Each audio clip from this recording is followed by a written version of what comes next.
Welcome to this week's episode of Build the Weight Loss Practice of Your Dreams. I am Carol Clark, your host.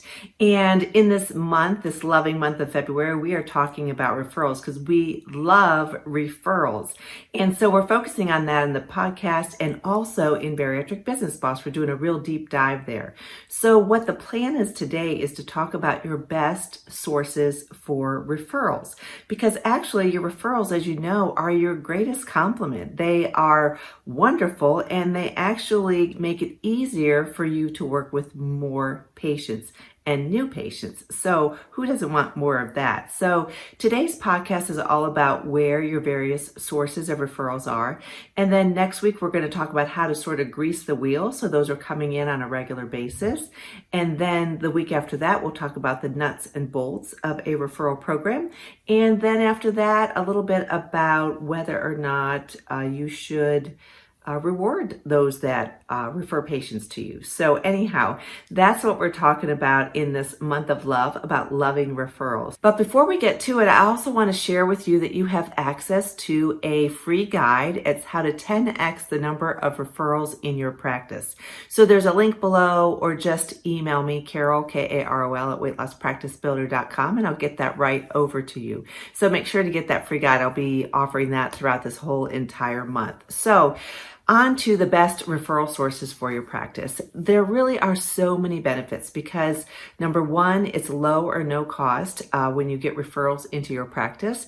The other thing is that, as I mentioned, it's a win-win for everyone because the patient is happy that they were referred to someone who is known and trusted and has great outcomes, and they believe that you can help them, and you can. And the other part of it is, on your side, is that they come with a higher level of trust, and it tends to lower any feelings of sales for your programs or products or anything like that. And it helps build just a stronger relationship before they even walk in the door. So that's some of the benefits to having referrals coming through your practice. And now let's talk about the best sources. I find that the best sources of referrals are, of course, from your patients. As I mentioned, it's your greatest compliment. And many of them, as you work with them and they are successful, they feel great. And so they should be sending you some referrals. But oftentimes in the office, you might not feel kind of comfortable asking for that referral, or that just isn't a natural thing for us because we are all here to, as clinicians, we like to serve people. We like to provide them with services.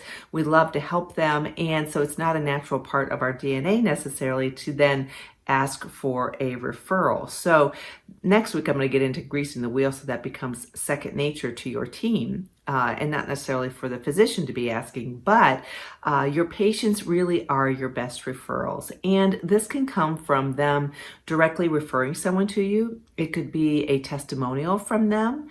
It could also be a great review online so that they are sharing the fact that they loved what it was that you offered to them and how you helped them with the problem that they were having. So there's lots of different ways to get that referral from your patient and to get the word out that they are really pleased with what it is that you did. Because like you say, you're just doing what comes natural to you in terms of helping patients lose weight.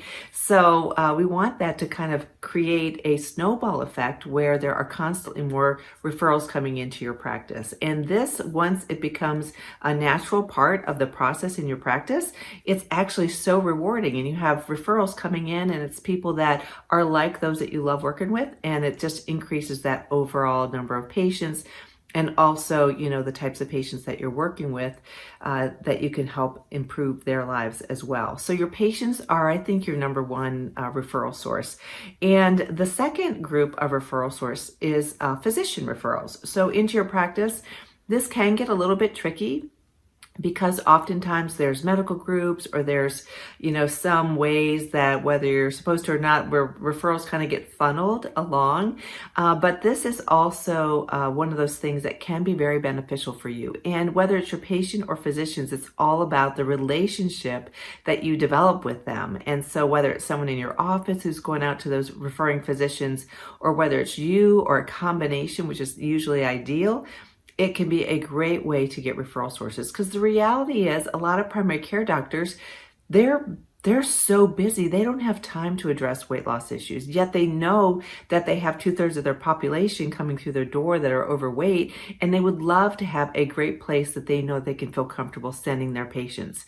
You can also, as a medical bariatrician, you can build a relationship with a bariatric surgeon. You could do that same thing with plastic surgeons, orthopedics, OBGYN. Those are the common groups in your area that are looking for a reliable source to help their patients lose weight. And so why not be that person? So build those inroads. And we're going to talk a little bit about how to grease the wheels for that again next week too.